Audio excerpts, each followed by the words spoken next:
Mrs. Parry's Tea. 6 months had passed away since the death of Daisy. The grass was now green above her grave. Where she had fallen, there had she been buried beside her father, and the villagers often talked of the tragedy, and pointed out to strangers the spot where it had taken place. But she who had killed the girl, they still considered Anne guilty, had never been brought to justice.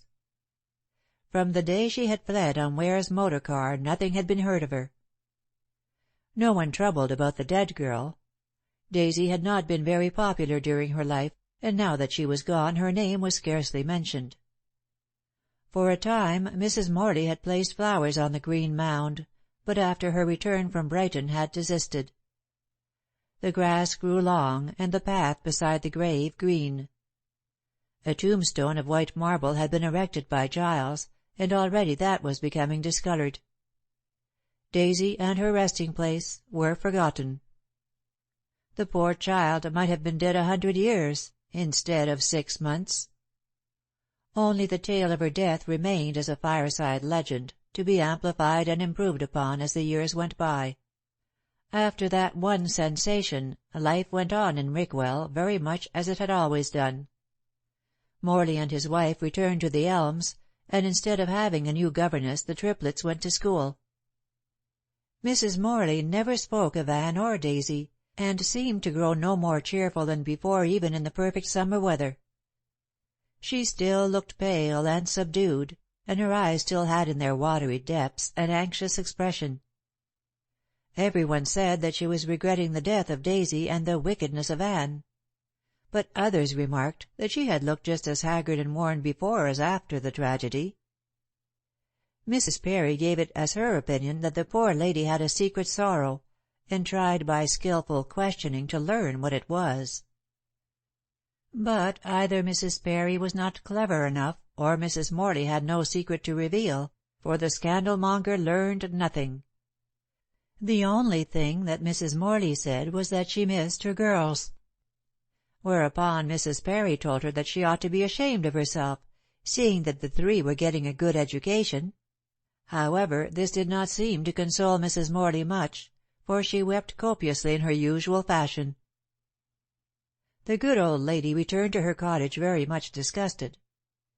It was rather a dull time for her, as she had heard no news for a long time. Everyone was so well behaved that there was no scandal going, and Mrs. Parry began to think that she ought to pay a visit to town. Her cousin, Mrs. McHale, had already gone back to New Zealand with a fearful opinion of English society, for Mrs. Parry had blackened the country just as though she had been a pro-Boer. Then one day her little maid, who was called Jane, and had the sharpest ears of anyone in the village, brought in breakfast with the remark that Mr. Ware had returned. Mrs. Parry sat up in bed, where she always partook of the first meal of the day, and looked excited. "When did he arrive, Jane? How does he look? What does he say?" Jane, being experienced, answered these questions categorically. "He came last night, Mum, with Trim, and looks a shadder of hisself, but said as he was glad to be home again, and what was the news." "Oh," said Mrs. Parry, rubbing her nose with a teaspoon, "wants to hear the news, does he? I'll ask him to tea tomorrow. No, today. You can take a note up to his place, Jane." "Yes, Mum," replied Jane, who was friendly with Giles' housekeeper. "And don't let me hear that you've been gossiping with the servants, Jane," snapped Mrs. Parry, who was unusually cross in the morning, and looked an ogress without her wig. "I hate gossip. You have 2 ears and 1 mouth, Jane. That means you should listen twice as much as you speak." "Yes, Mum," replied Jane, who had long since taken the measure of her mistress's foot. Then she went to the door, and was recalled to be told that the cook was to make a cake. She was going again, and had to return for instructions about some particular tea. Then there was the silver to be especially polished, and various other matters to be gone into, until Jane's head was whirling and her feet ached. She went down to the kitchen and told the cook that the old vinegar bottle was more fractious than usual.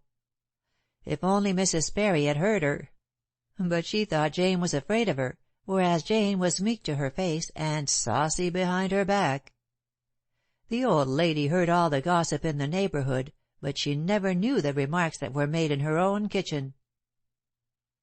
However, it thus came about that Giles received a civil note from Mrs. Perry, asking him to come to afternoon tea. His first thought was to refuse, but he then reflected that if he wanted to learn all that had taken place during his absence, Mrs. Perry was the very person who could tell him. He knew she was an old cat and had a dangerous tongue. Still, she was much better than a newspaper, being, as her enemies said, more spicy. He therefore accepted the invitation and appeared in the little parlor about 5. He had been for a ride, and having put his horse up at the inn, asked the old lady to excuse his dress. Mrs. Perry did so with pleasure. Giles was a splendid figure of a man, and looked a picture in his trim riding dress. The old dame had an eye for a fine man and cast an approving glance at his shapely legs and slim figure. But she frowned when her eyes rose to his face. It was thinner than she liked to see. There was not the old brave light in his eyes, and his fair moustache had lost the jaunty curl, which, to her romantic mind, had made him such a gallant lover. Giles was one of the few persons Mrs. Perry did not abuse, for his good looks and many courtesies had long since won her foolish old heart, although she would never confess to it. But then Mrs. Perry was softer than she looked. "Who had been taking the heart out of you, Ware?" she asked in her gentlemanly way, which Giles knew and had often laughed at. "No one," he answered gloomily, "unless you call Fate someone." "I call Anne Denham someone," she replied coolly. "So you haven't found her yet, poor soul." "No, I have looked everywhere. She has vanished like a bubble." "It is just as well. You couldn't possibly marry her and bring her back to Rickwell as your wife." "Why not? She is innocent. You said yourself that she was." "And I believe it. I have stood up for her all through. All the same, Ware, there would be a scandal if she came back as Mrs. Ware." "I don't care 2 straws for that," said Giles, flinging back his head. "No," she replied dryly, "I know that. You're an obstinate man, as any one can see with half an eye. Well, I'm glad to see you again. Sit down in the armchair yonder, and tell me what you have been doing all these months. No good, if your face is the index of your mind." Ware laughed, and sitting down managed to stow his long legs out of the way, no easy matter in the little room. Then he accepted a cup of excellent tea from Mrs. Perry, and some of her celebrated cake. He did not reply immediately, as he did not want to tell her the truth. She had too long a tongue to be told anything which it was necessary to keep secret. He put her off as best he could with a general answer. "I have just been going to and fro." "Like Satan," sniffed Mrs. Perry. "He's your model, is he? So you have been searching for Anne. Where?" "In Paris and in London, but I can't find her."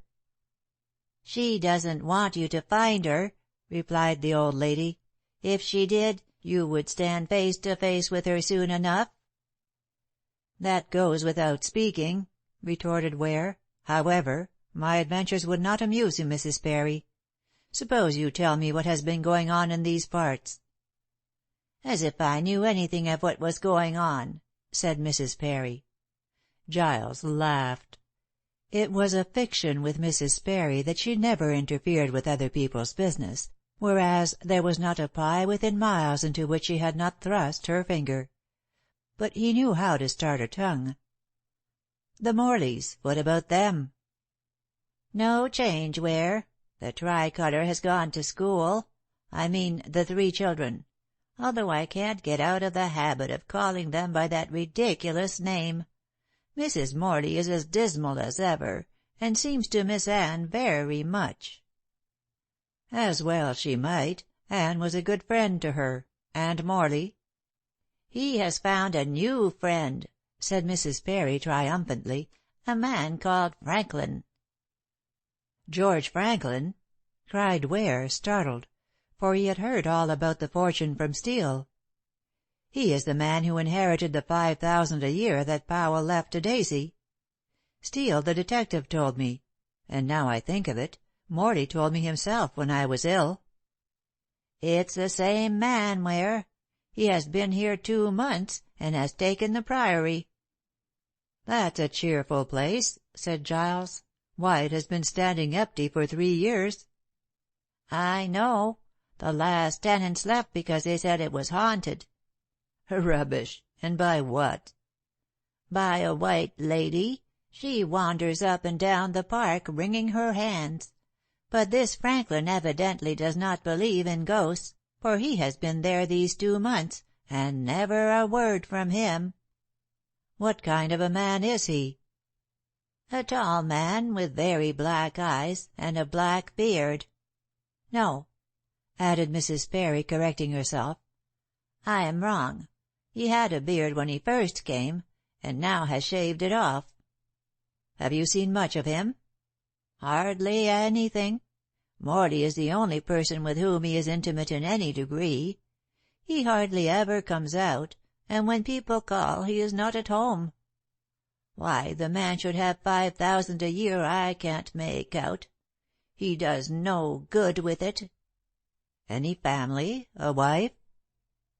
"There is a daughter, I understand, but she is an invalid, and keeps to her room or to the grounds. Weak in the head, I should say, seeing how secluded her father keeps her."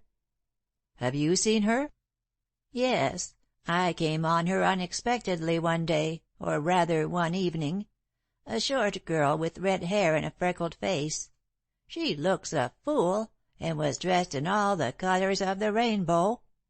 I don't wonder Franklin, keeps her out of sight." "Humph!" said Ware, rather astonished by the extent of Mrs. Parry's information. "Did the servants tell you all this?" "There are no servants," retorted Mrs. Parry with scorn. "The man is a mean creature. You may not believe me, Ware, but he has only 3 people to do the work of that huge house." "Then there are 3 servants." "Some people might call them so," retorted Mrs. Parry, determined not to give up her point. "But they are a queer lot, not at all like the domestic I have been used to. An old man, who acts as a kind of butler, a woman, his wife, who is the cook, and a brat of 15, the daughter, I expect, who does the general work. Oh, it's quite a family affair." "A queer household. Does this man intend to stop long?" "He has taken the Priory on a 7 years' lease." "And Morley visits him?" "Yes, and he visits Morley. They are as thick as thieves. Perhaps they may be thieves for all I know." "Does this man Franklin go about much?" "Not a great deal, but he occasionally takes a walk into the village. Sometimes he comes to church, and I believe the rector has called. I wish anyone but him had taken the Priory.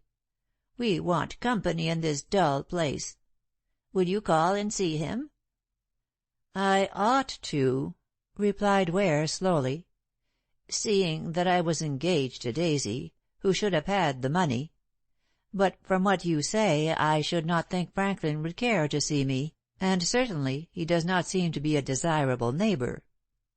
"He's quite a mistake," snorted Mrs. Parry. "I tried to be friendly, but he gave me to understand that he preferred his books to my company. He's a great reader, I understand." Evidently the good lady was somewhat sore on the subject, for she shortly changed it for another. First she began to talk of Daisy.